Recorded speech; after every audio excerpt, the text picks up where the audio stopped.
वक्रतुंड महाकाय सूर्यकोटि समप्रभा निर्विघ्नं कुरु मे देवा सर्वकार्येषु सर्वदा।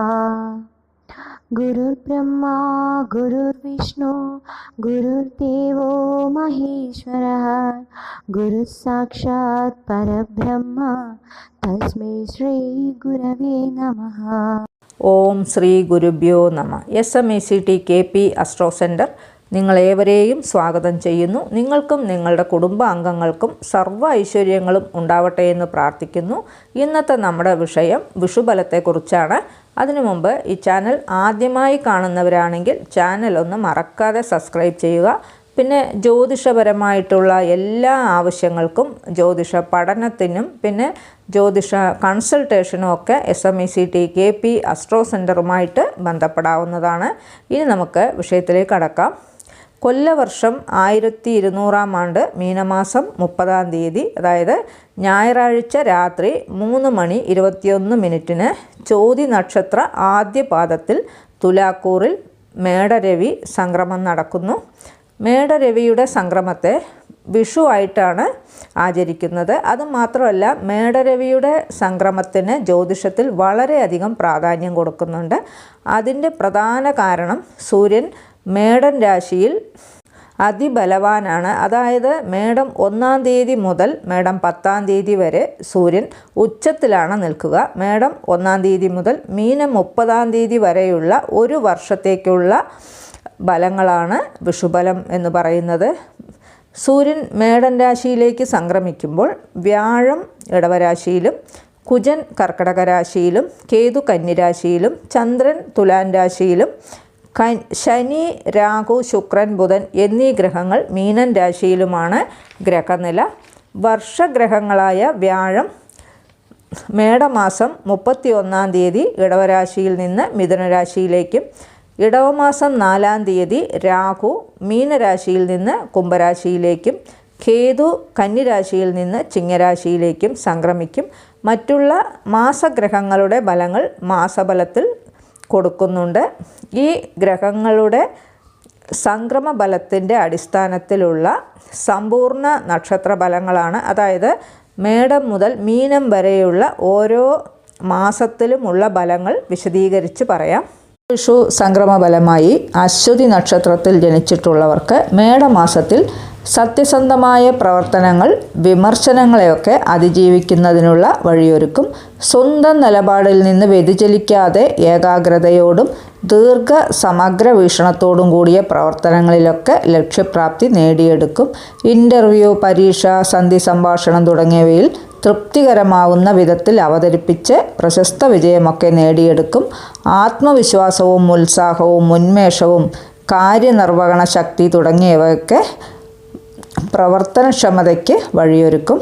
ഇടവ മാസത്തിൽ വിദ്യാർത്ഥികൾക്ക് പഠിച്ചതും അറിവുള്ളതുമായ വിഷയങ്ങളാണെങ്കിൽ പോലും പലപ്പോഴും വേണ്ട വിധത്തിൽ അവതരിപ്പിക്കുവാൻ സാധിച്ചെന്ന് വരികയില്ല. കാണുന്നതെല്ലാം ശരിയാണെന്ന മിഥ്യാധാരണ പ്രത്യേകം ഒഴിവാക്കേണ്ടതാണ്. പ്രവർത്തന മേഖലകളിൽ നിന്ന് സാമ്പത്തിക വരുമാനം കുറയും. പുതിയ തലമുറയിലുള്ളവരുടെ കുടുംബത്തിൽ നിന്ന് മാറി താമസിക്കുവാൻ നിർബന്ധിതനാകും. മിഥുന മാസത്തിൽ ഗ്രഹത്തിൻ്റെ അറ്റകുറ്റപ്പണികൾക്ക് കൂടുതൽ പണം ചെലവഴിക്കും. വാഹന അപകടമുണ്ടാകാതിരിക്കാൻ പ്രത്യേകം ശ്രദ്ധിക്കേണ്ടതാണ്. മാതാവിനും മാതൃ സഹോദരങ്ങൾക്കും ഈ വർഷം ദോഷകാലമാണ്. വിൽപ്പനയ്ക്കായിട്ടൊക്കെ ഭൂമി വാങ്ങിക്കും. ശ്രമകരമായ പ്രവർത്തനങ്ങളിൽ വിജയപ്രാപ്തി നേടിയെടുക്കാൻ സാധിക്കും. കർക്കിടക മാസത്തിൽ ഔദ്യോഗികമായി മാനസിക സംഘർഷം കൂടും. ഗർഭിണികൾക്കും പൂർണ്ണ വിശ്രമവും ഗർഭപരിരക്ഷയും വേണ്ടിവരും. പുരാണം, ഇതിഹാസം, ആത്മീയ വിഷയങ്ങളിൽ കൂടുതൽ താല്പര്യമുണ്ടാകും. ഈ ആത്മനിയന്ത്രണം അത്യാവശ്യമാണ്. അനാഥർക്ക് അന്നവസ്ത്രാദികളൊക്കെ ദാനം ചെയ്യുന്നതാൽ കൂടുതൽ ആശ്വാസമുണ്ടാകും.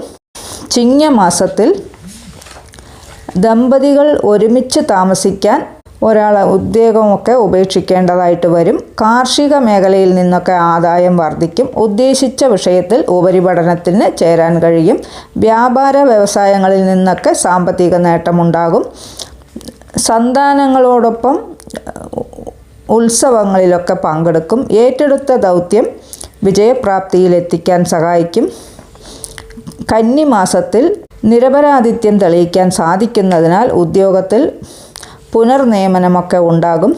കലാകായിക രംഗങ്ങളിൽ പരിശീലനമൊക്കെ തുടങ്ങും. ജലാശ്രിത പ്രവൃത്തികളിൽ നിന്ന് സാമ്പത്തിക നേട്ടങ്ങളൊക്കെ ഉണ്ടാകും. പ്രതികൂല പ്രവൃത്തിയിലുള്ള ജോലിക്കാരെ പിരിച്ചുവിടും. ആരോഗ്യം തൃപ്തികരമായിരിക്കും. തുലാം മാസത്തിൽ സഹപാഠികളോടൊപ്പം ഉപരിപഠനത്തിന് ചേരാൻ സാധിക്കും. ശാസ്ത്രജ്ഞന്മാർക്കും ഗവേഷകർക്കും അനുകൂല സാഹചര്യമൊക്കെ വന്നു ചേരും. സഹപ്രവർത്തകരുമായി വിജയാഹ്ലാദം പങ്കുവയ്ക്കാൻ അവസരങ്ങളൊക്കെ കിട്ടും. നിശ്ചയിച്ച വിവാഹത്തിന് കാലതാമസമുണ്ടാകും. വിട്ടുവീഴ്ച മനോഭാവത്താൽ കുടുംബജീവിതത്തിൽ സ്വസ്ഥതയും സമാധാനവും ഒക്കെ നേടിയെടുക്കാൻ കഴിയും. വൃശ്ചിക മാസത്തിൽ വിവരസാങ്കേതിക വിദ്യയിൽ പുതിയ കണ്ടെത്തലുകൾക്ക് അംഗീകാരം ലഭിക്കും. പ്രാരംഭത്തിൽ എല്ലാ കാര്യങ്ങൾക്കും തടസ്സങ്ങൾ അനുഭവിക്കുമെങ്കിലും അന്തിമമായി വിജയമൊക്കെ ഉണ്ടാകും. അശ്രദ്ധ കൊണ്ട് വീഴ്ച, ദേഹത്തിൽ മുറിവുകളെ ഒക്കെ ഉണ്ടാകാതിരിക്കാൻ ശ്രദ്ധിക്കുക. ദേഹാധ്വാനവും ചുമതലകളും കൂടുതലുള്ള സ്ഥലത്തേക്ക് ഉദ്യോഗമാറ്റമുണ്ടാകും. ഒട്ടേറെ കാര്യങ്ങൾ ഏറ്റെടുക്കേണ്ടി വരും. ചില വിട്ടുവീഴ്ചകളും ചെയ്യേണ്ടതായിട്ട് വരും. ധനുമാസത്തിൽ അഭിപ്രായം ആരാഞ്ഞ് പെരുമാറുന്നതും പ്രവർത്തിക്കുന്നതുമായ സന്താനങ്ങളുടെ സമീപത്തിൽ ആശ്വാസവും ആത്മാഭിമാനവും സുരക്ഷിതത്വവും ഒക്കെ തോന്നും. ഉപരിപഠനത്തിന് പണം കൊടുത്ത് ചേരേണ്ടി വരും. സാഹിത്യം, കലാ, കായികം എന്നീ രംഗങ്ങളിലൊക്കെ പ്രവർത്തിക്കുന്നവർക്ക് അവസരങ്ങളും പ്രോത്സാഹനങ്ങളും ഒക്കെ ഉണ്ടാകും. മകരമാസത്തിൽ ഉന്നതരുമായിട്ടുള്ള സൗഹൃദ ബന്ധമൊക്കെ പുലർത്തുന്നത് വഴി പുതിയ ആശയങ്ങളൊക്കെ ഉണ്ടാകും. നിശ്ചയദാർഢ്യത്തോടു കൂടിയ പ്രവർത്തനങ്ങൾ ലക്ഷ്യപ്രാപ്തി നേടും. നല്ല ചിന്തകളൊക്കെ ഉണ്ടാകും. നിസ്സാര കാര്യങ്ങൾക്ക് പോലും കൂടുതൽ പ്രയത്നം വേണ്ടതായിട്ട് വരും. വാഹനാപകടം ഉണ്ടാകാതിരിക്കാൻ പ്രത്യേകം ശ്രദ്ധ വേണ്ടതാണ്. കുംഭമാസത്തിൽ അംഗീകാരങ്ങൾക്ക് കാലതാമസമുണ്ടാകും. ജീവിത യാഥാർത്ഥ്യങ്ങളെ മനസ്സിലാക്കി വിട്ടുവീഴ്ച മനോഭാവം സ്വീകരിച്ചാൽ ദാമ്പത്യ ജീവിതത്തിൽ ഏറെക്കുറെ അനുകൂലമായൊരു അന്തരീക്ഷമൊക്കെ ഉണ്ടാക്കിയെടുക്കാൻ കഴിയും. നീതിയുക്തമായ സംസാര ശൈലി സർവ്വ ആദരങ്ങൾക്കും വഴിയൊരുക്കും. പുതിയ വീട് വാങ്ങി താമസിച്ചു തുടങ്ങും.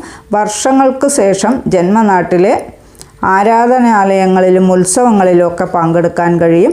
മീനമാസത്തിൽ ഈശ്വര പ്രാർത്ഥനകളാലും ചികിത്സകളാലുമൊക്കെ സന്താനഭാഗ്യമുണ്ടാകും. അവസരങ്ങൾ പരമാവധി പ്രയോജനപ്പെടുത്തും. പാരമ്പര്യ പ്രവർത്തികൾക്ക് പരിശീലനമൊക്കെ നേടും. പാരമ്പര്യ പ്രവർത്തികൾക്ക് പരിശീലനം നേടി പ്രവർത്തന തലത്തിൽ കൊണ്ടുവരും. പ്രായാധിക്യമുള്ളവരുടെ വാക്കുകൾ പലപ്പോഴും യാഥാർത്ഥ്യങ്ങളോട് പൊരുത്തപ്പെടുത്തുന്നതിനാൽ ആദരം തോന്നും. ജനോപകാരപ്രദമായ പ്രവർത്തികളിലൊക്കെ ഏർപ്പെടുന്നത് ആശ്വാസവും മനസ്സിന് സംതൃപ്തിയും അംഗീകാരവും ഒക്കെ വഴിയൊരുക്കും. ഈ ചാനൽ ഇതുവരെ സബ്സ്ക്രൈബ് ചെയ്യാത്തവരാണെങ്കിൽ ചാനൽ ഒന്ന് സബ്സ്ക്രൈബ് ചെയ്യുക. പിന്നെ വീഡിയോ ഇഷ്ടപ്പെട്ടുവെങ്കിൽ ലൈക്ക് ചെയ്യുക. നിങ്ങളുടെ വേണ്ടപ്പെട്ടവർക്കും സുഹൃത്തുക്കൾക്കുമൊക്കെ ഷെയർ ചെയ്ത് കൊടുക്കുക. നിങ്ങളുടെ അഭിപ്രായം കമൻറ്റ് ബോക്സിൽ അറിയിക്കുക. വേറൊരു വിശേഷവുമായി നമുക്ക് വീണ്ടും കാണാം. നന്ദി, നമസ്കാരം.